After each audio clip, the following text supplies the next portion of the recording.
Welcome to Wetlands Live, a distance learning adventure. My name is Adriana Cortez and I'll be your host for today's program. I live right here in Panama Bay and would like to welcome you to this amazing place. Today we're at Panama Bay and we're going to be exploring wetland connections. You may wonder why here so far from the United States, but we are going to find out how wetlands are connected around the world. WetlandsLIVE is an international program being brought to you by the U.S. Forest Service and other partners. We webcast our first WetlandsLIVE program called Wading into Wetlands in October last year. If you haven't watched, go to the WetlandsLIVE website. We had a great time exploring Boundary Bay, which sits right on the boundary between the United States and Canada. In May of this year, we're going to Cordova, Alaska, just like the millions of birds that migrate from here in Panama Bay to Alaska. As we'll learn during this program, wetlands connect habitats and people in many ways. Today, we're going to learn why wetlands are important, how animals use wetlands, why animals migrate and use different wetlands, and why a healthy string of wetlands is important for fish and wildlife. Panama City is right on the Bay of Panama, and over 1 million people live here. The bay is an amazing natural resource. It's about 90 miles long and covers about 5 million acres. Panama Bay has a variety of different types of wetlands. It's a major migratory stopover for shorebirds and supports abundant fish and wildlife. All these things make Panama Bay a great place to talk about wetlands connections. Okay, let's get started. I'd like to introduce Erin Cooper, a biologist with USDA Forest Service. Please give us a short review of what wetlands are and why are they important? Well, wetlands are wet areas with special soils and plants, and wetlands everywhere have the same three characteristics. They have water, which you can see right out here. They have low oxygen soils, and they also have plants tolerant of being wet, sometimes or all the time. Here at Panama Bay, for example, you can see the water, and the tide comes in and out, and that's very important for the plants and animals that live here. Next, there's the soils, and the soils here are mudflats, and they provide an enormous source of nutrients and food for the animals that travel through this area. And third, there are the plants, and the plants here are mangroves, and they're a very specially adapted saltwater tolerant tropical plant that can tolerate the tides coming in and out. So wetlands also protect against storms and floods, and they absorb water in the wet times when there's a lot of rain, and they hold that water, and then when it's dry, they release the water. So they really play an important role for both animals and for people. Thanks, Erin, for explaining what wetlands are and why are they important. Wetlands from Panama to Alaska are connected to one another by migrations of fish and wildlife. Animals use wetlands differently based on their specific needs and time of year. Erin, tell us more about the importance of these wetlands connections. Fish and wildlife need wetlands to migrate. For example, when birds migrate, they fly long distances, stopping several times along the flyway. A flyway is a general path birds use to get to and from their breeding grounds and their wintering grounds. This can be a really long journey, and in some cases from the tip of South America all the way up to the Arctic, and that could be up to 10,000 miles. But you may wonder how these small birds can fly such long distances. Well, they do the same thing that you and I would do before maybe strenuous physical activities, so such as playing soccer or a dance recital or running a marathon. Shorebirds fuel up for long and difficult tasks of migrating by eating a lot of food. Shorebirds and other birds have amazing ability to control or double their body weight in just a few weeks. To get an idea of how much shorebirds eat to migrate, imagine eating a barrel of peanut butter and then running a marathon. A person can never eat that much.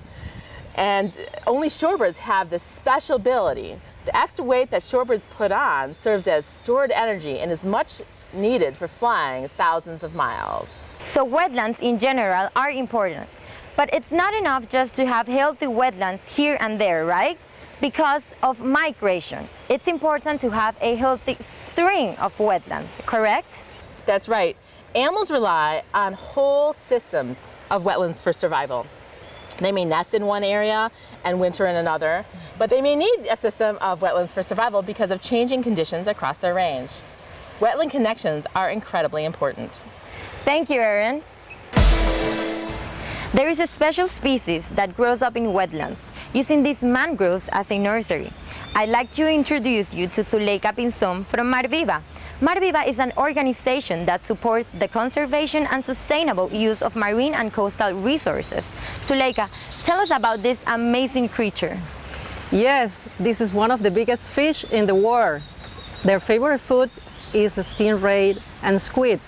They can be as big as 1,000 pounds, and they give birth to live young and can live up 20 to 30 years. Can you guess what animal I'm talking about? Hammerhead shark. Hammerheads spend most of their life in the open ocean, but they need special wetlands to give birth to young, like the one I'm standing here right now. Baby hammerheads, they go to shallow water and protected waters in the mangrove wetlands, for example, like the ones surrounding Panama Bay right here. They use mangroves for protection from the big predators and food. Hammerheads grow big, and then they can safely migrate out of the mangrove. A healthy chain of mangrove wetlands are needed for hammerhead populations to survive. Although they don't migrate long distances like shorebirds or whales, their migrations are very important for survival of the species. Mangroves that support many migratory species are disappearing. We are going to look around the mangrove here and report back on types of mangrove trees and special adaptations they have to survive in these conditions. Thanks, Zuleika. Now let's learn about another type of animals here in the wetlands that migrates, birds. Some of the birds here have short migrations, while others migrate all the way to the Arctic every summer to breed. Let me introduce Rosabel Miró, Executive Director of Panama Audubon Society. Rosabel, what does Panama Audubon Society do? Panama Audubon Society works for conservation and education about birds and their habitats. Panama has an amazing number of bird species, and many birds migrate through Panama because it connects North and South America. Why is a healthy string of wetlands important to birds? Good question. Many birds, particularly shorebirds, migrate along the Pacific Flyway. They depend on wetlands in Panama, Mexico, United States, Canada, and finally the Arctic to make this long migration of thousands of miles. Shorebirds breed in the Arctic and raise young there. Why do they do that? The Arctic has more abundant food in the summer. There are huge numbers of insects for chicks and fledglings to eat. So here is a video of some cute shorebirds nesting in the Arctic.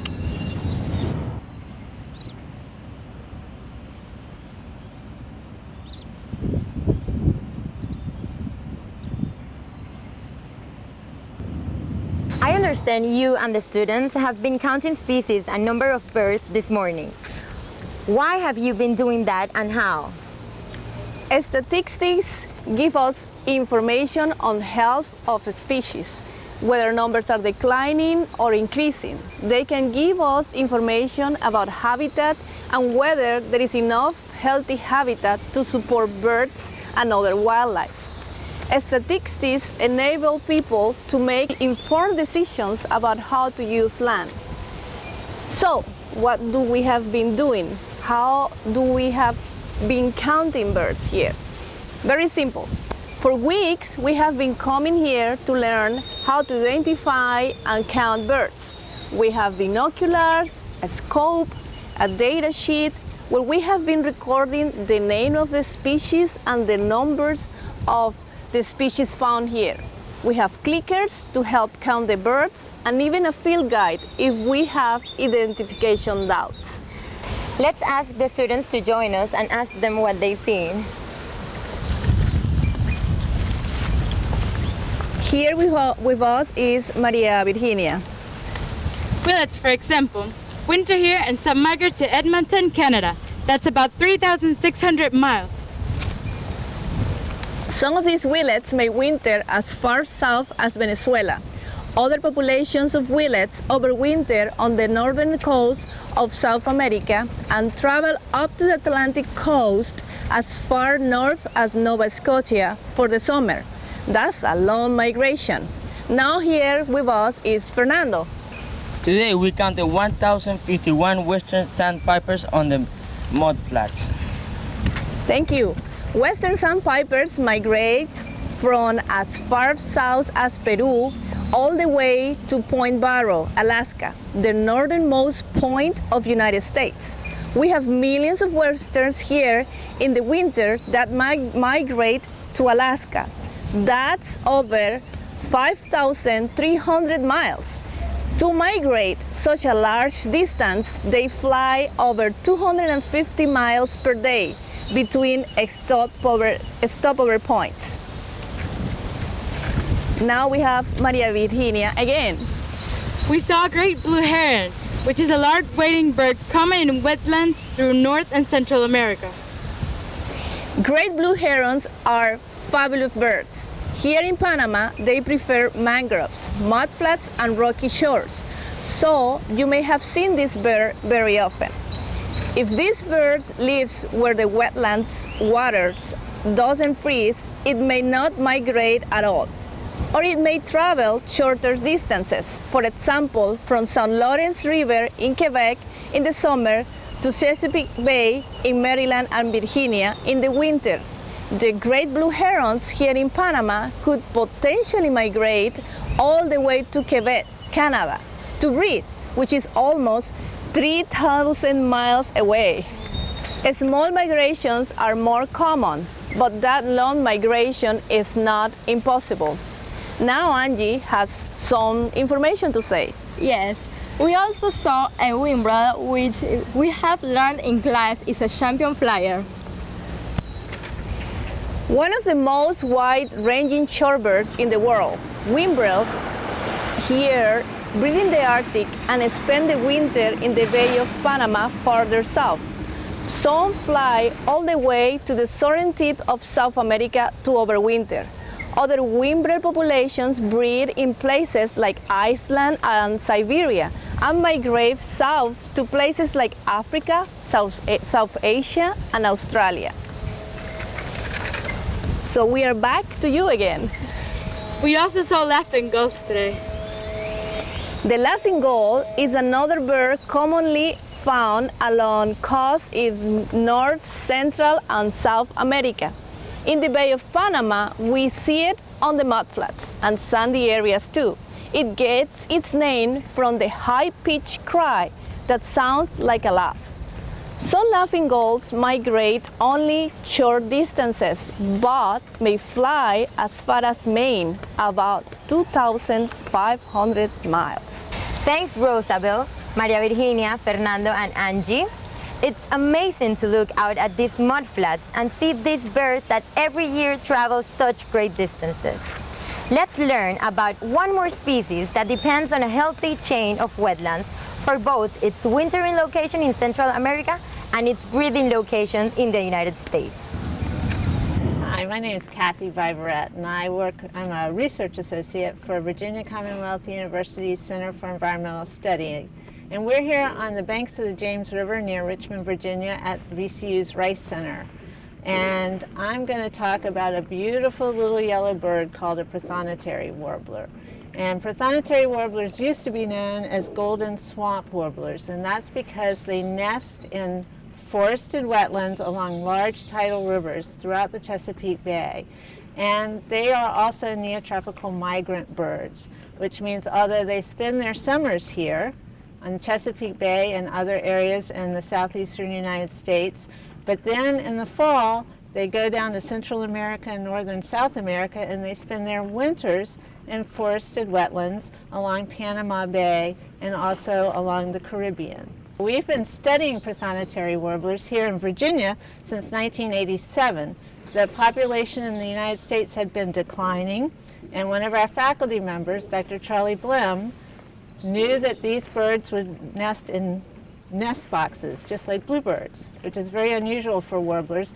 So he and his students and volunteers put out nest boxes all along the wetlands in the James River. We have over 600 nest boxes here. And because it takes a village, we have a team warbler, and we not only have VCU faculty and volunteers and students, we work with middle school children in the area. They actually build the nest boxes for us, and then they come out and we go and talk to them about migrant birds and about the importance of wetlands, and they come out and learn about research, learn about migratory birds. And now we're working with Panama Audubon Society. We're taking our students down to Panama in the winter so they can learn about prothonotary warblers in the habitats where they live during the winter, and we're also working with middle school children in Panama. And we're trying to make connections because for a migratory species to be conserved, we have to not only protect the areas where they breed, we have to protect the areas where they winter, and we have to protect all the areas in between. So it takes more than just the United States, it takes more than just people in the Chesapeake Bay. We have to work with people in Panama, and we have to work together to conserve those habitats and to conserve those birds. That little warbler makes quite a journey. Well, let's move farther north in our story about wetlands and migration. The Pacific Rim has another important migratory species as well, and Erin is going to tell us about that. Erin? Well, hello, Panama. I'm up here on the Chugach National Forest in Alaska to talk about our next wetland connection. You've seen how hammerhead sharks are connected through a healthy system of wetlands in the tropics, and we've also learned about shorebirds and how they migrate from Panama to Alaska through a chain of wetlands. So now let's learn about how salmon need a healthy system of wetlands across the range. Pacific salmon could once be found from California all around the Pacific Rim to Japan and China. Salmon start their lives in streams and lakes and then travel to oceans to become adults. They return to the streams, like this one right here, where they were hatched to lay their own eggs. So most salmon return to the same stream where they were hatched, but some stray to other streams. And salmon have this one special adaptation that helps them maintain healthy populations. In some years, some streams have low water or other obstacles, and having the ability to travel to other streams is important to keep salmon populations healthy. With wetland restoration happening in areas with salmon habitat, this trait enables salmon to move back into areas where they haven't lived in 50 years. Salmon bring nutrients into the watershed and help restore other plants and animal populations. So that is why it is important to have a healthy chain of streams, lakes, and estuaries for salmon throughout their range. Back to Panama. It really looks cold in Alaska. So as we've said, wetlands are important to lots of different birds and animals. Okay, let's get back to Zuleika and the students to learn more about mangrove forest. Please tell us about the special features of mangrove forests. Thank you, Adriana. Mangroves are special trees that are found only in estuaries and coastal areas in tropical and subtropical regions. They provide habitat to a large variety of fish and wildlife. Mangroves are the only trees capable of thriving in salt water. They have special adaptations that allow them to live in places like here in Panama Bay. We have been taking a look at these features. And Isabel, please tell us what we have found. Yes, we learned to identify the black and white mangrove trees looking at the bark and leaves. For example, here is a white mangrove tree, and we can tell by the whitish color of the bark. In Panama Bay, there are also other types of mangrove trees, such as the red and the piñuelo. Also, we had a close look at the adaptations these trees have to be able to survive in flooding, low oxygen, and salty conditions. Adaptations vary among the mangrove tree species. Thank you, Ana Isabel. Now, let's go to Astrid and Charlie. They are going to tell us how they did how the mangroves do to deal with salt and the flooding. Tell us, Astrid.